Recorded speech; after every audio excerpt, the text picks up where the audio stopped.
Kawe wihipura term. Just remember that by doing Manu Kōrero, you're pushing back against colonial discourse that tries to limit Māori potential. Ai, Māori kai ko.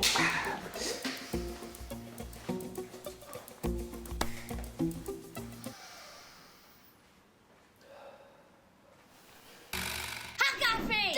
Haka Freak! Taku Piwi.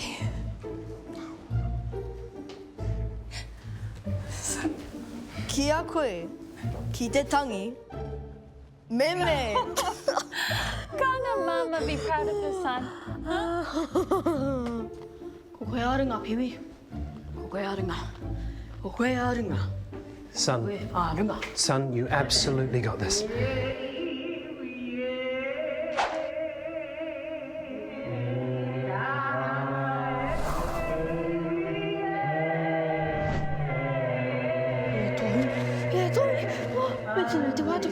Come, e hare te tohu, koe a kea koe.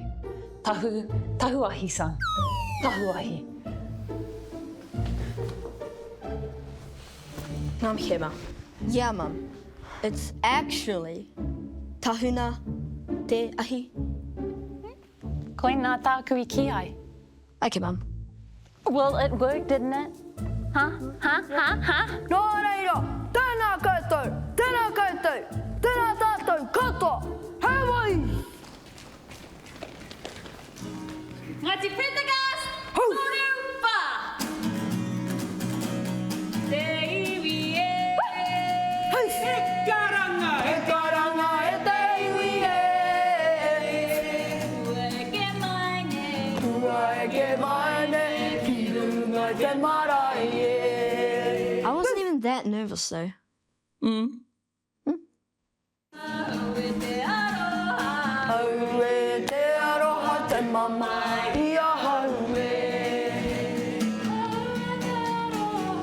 Au e te aroha te mama I a hau. Ua nā te whanua, whatsi, whatsi, hei!